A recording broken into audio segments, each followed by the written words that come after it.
Okay, I'm back. Sorry about that. They were calling to let me know about my dad's ashes.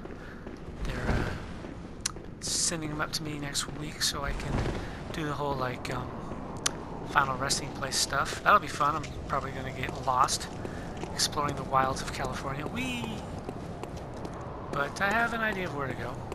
I've just never been there before. Unfortunately, I forgot what I was saying.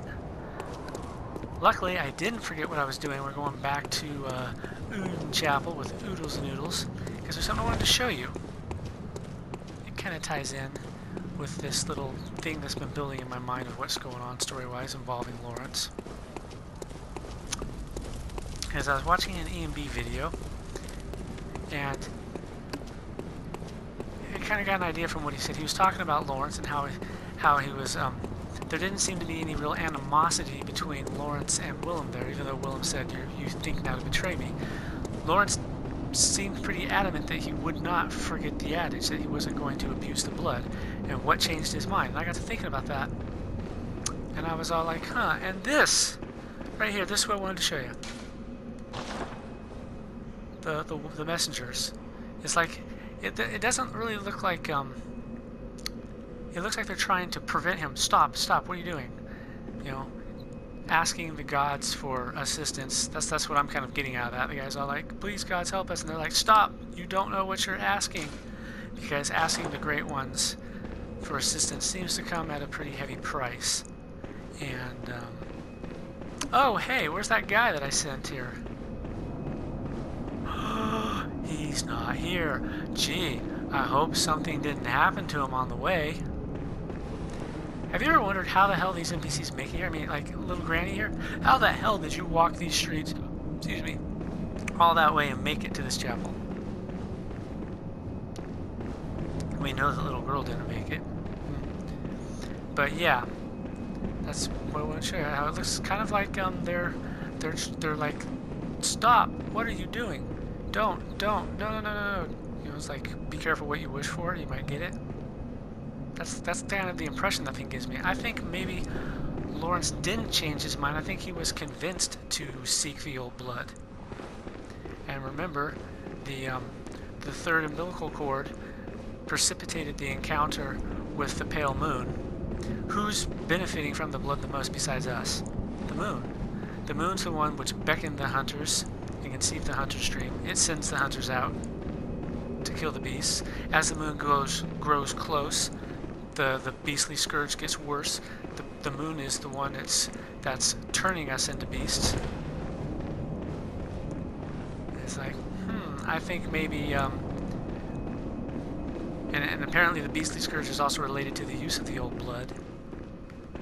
And it seems to me that maybe Lawrence made contact with the moon, because we know that Garum and Lawrence are collaborating on something, even though the details haven't been given to us.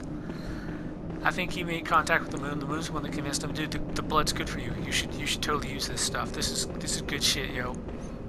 I think Lawrence was manipulated and deceived. But then that is completely and utterly biased by my love for tragic heroes. So take it with a grain of salt. But in my mind, Lawrence is a victim of this whole thing. The moon lied to him and said, like, hey, this guy's stupid, let's take advantage of him. He's like, dude, seek the old blood. And so Lawrence did. Oh, the gods are telling us to seek the blood. It's got healing properties, and then it turns you into a monster. I mean, look at the skull on the altar. That was clearly a beast's skull. There is apparently a monster in the Chalice dungeons that matches that skull. I am, of course, referring to the bloodletting beast. Someone on Reddit had linked some interesting pictures saying, look, the wound on the bloodletting, the head, there's two versions of the bloodletting beast. One is headless, and a lot of people thought that he was Lawrence. And I'll admit, I still kind of think maybe he was. But, you know, I was stuck with that problem of, wait, how does he have a skull outside and inside the dream? The skull on the inside of the dream is his human skull, and he's said to eternally seek it. And it's like, he lost his humanity, now he's trying to get it back. Makes sense. But then I gotta think, wait. Oh wait, how can he have a body and one and the other, and I got to thinking, like, yeah, you have to die out here to get linked to the dream, or in his case, the nightmare. That's his special punishment. It's like, so yeah, he could have been killed out here. So it still works. It takes a little stretch. You got to stretch it a little bit there. I'll admit it's a little shaky. But then the game's never going to come right out and say, okay, this is this. Alright. For example, did anyone notice that Vicar Amelia's voice is the same as the new Yosefka? I mean, I was kind of playing with Kiko going, obviously they're the same person! Oh my god, Amelia, she's been manipulating you this entire time. Not really. But it's the same voice actress. It's all like, interesting.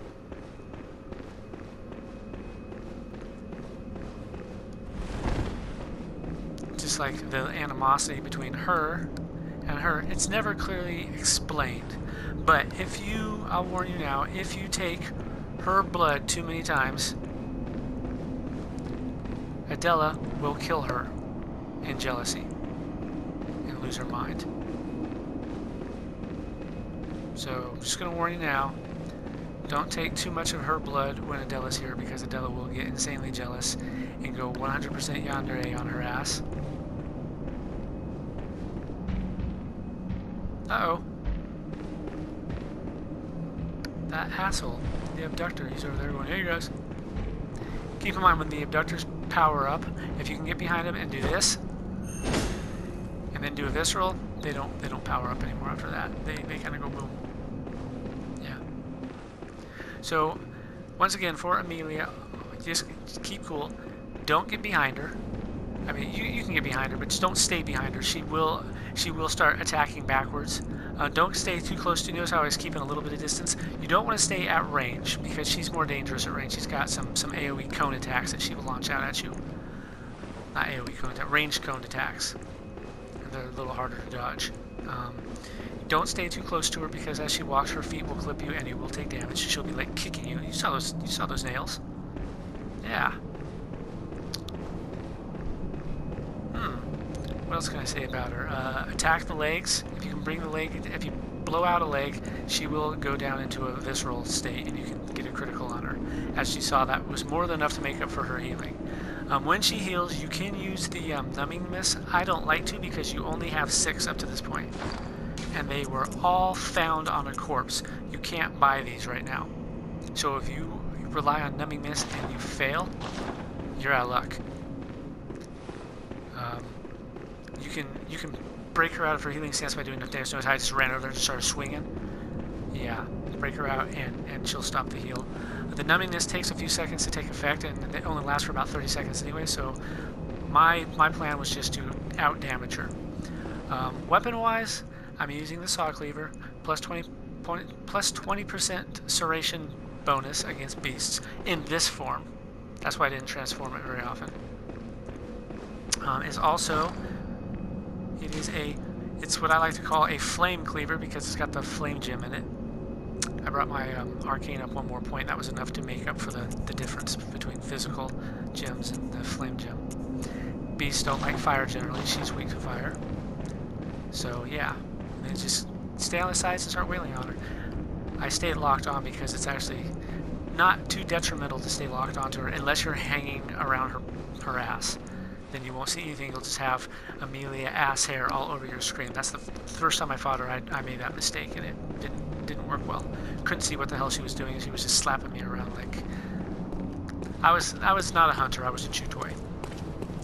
Yeah. So, anyways.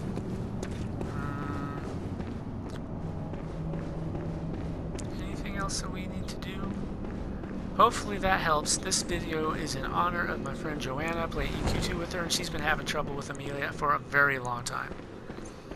I told her I was going to make a video, give her some tips, and hopefully not fuck the whole thing up, and I'm kind of proud of myself. I was a little anxious. I figured I was going to fuck the whole thing up. I mean, hell, you saw how Gascoigne went. He was a first-run kill my first time through this game. I just annihilated him. But this time, nope. He wasn't having none of that. He was on to my tricks. He had enough of my crafty book of lives. Alright, let's go back to the Hunter stream and see if there's anything new from the doll or from our main man, Gehrman.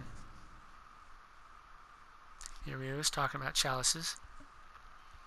I'm not going to talk too much about the chalice lore because the chalices were mainly tacked on as a medium for multiplayer. And they do have lore. I'm not going to say that they don't, but it's not very well developed at all, and it doesn't really have much of a role in the main game. It's like they kind of mention tomb prospectors going down there. That's where they found the old blood. That's where they first made contact with the Great Ones and whatnot. And that's pretty much it. You can believe that Lawrence is the bloodletting beast or not. Up to you. I will talk about the old blood for a moment. I don't think the old blood is the blood of the Great Ones. A lot of people do, and it's like I can understand where they get that idea. I thought it was for a long time. It was just something that hit me one night. I was watching an EMB video, and he got to a part one of the NPCs says something, and I was like, and it was just something that EMB said. It didn't even have anything to do with what was going on at the time. He made this offhand comment. That's why I like EMB videos. I don't always agree with what he says. I don't just take his ideas and make them my own, but sometimes he'll say something and I agree with it, and I'm like, oh, he articulated that well, and it helps me put my thoughts together. Or other times I'll be like, no, that is completely wrong, you don't know what you're talking about, and I will begin like mentally debating what he said on a point-by-point basis, and it allows me to better formulate my thoughts because I disagree with what he's saying. But as I say about the old blood, I don't think the old blood is the blood of the Great Ones. I think it's the blood of either the Pthumerians, because they're supposedly superhuman beings who unraveled the Eldritch Truth. So maybe they were using some of the blood, and that's what made them superhuman. Or it's the blood of the Dark Beasts, because when you well, there's an NPC that you can interact with. Welcome home, good hunter. Another NPC makes a comment about what is it you the desire? old blood. Hunters have told me about the church, about the gods and their love. But do the gods love their creations? See, I'm glad she said that. I am a doll created by you humans. Would you ever think to love me? Of Kinko, course. shut up. I do love you. Oh, you're sweet. Isn't that how you've made me? I didn't make you. I hate to tell you this. Farewell, good I'm hunter. glad she said that. Do the gods love their creations? And I think it goes back to what I was saying in the chapel there. It's like asking the gods for help comes with a pretty hefty price in this game. I don't think they love us. The game says that some of the Great Ones are sympathetic to humans. I don't believe that. I really don't. And quite honestly, I think I'm in the doll is a Great One camp. I think the doll is a Great One. For reasons I'm not going to talk about right now. But, yeah, I don't think the Great Ones love us at all. I think that the Great Ones simply see us as a means to reproduction. Because I don't think the Great Ones themselves can have children. I think that because they're gods, they can't have children. The children are all stillborn, hence every Great One loses his child and then yearns for a surrogate. Thus, they're like, hey, you know what? These hairless apes could possibly be useful in that regard. Was Gehrman back there? I don't believe I saw him. Let's just double check. Go! Vicar Amelia.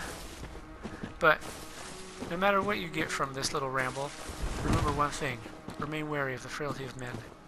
Their wills are weak, minds young. I love that little prayer verse. It's pretty cool.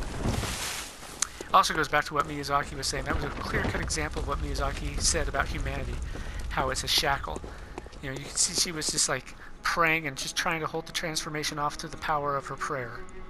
And the more you hold it off that way, the higher the tension meter fills. So when it breaks,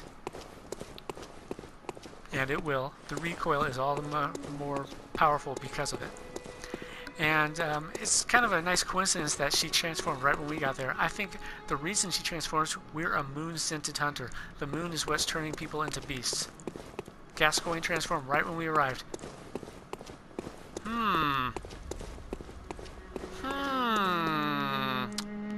That's what I'm saying about that. Hey, let's see if there's any news for sale.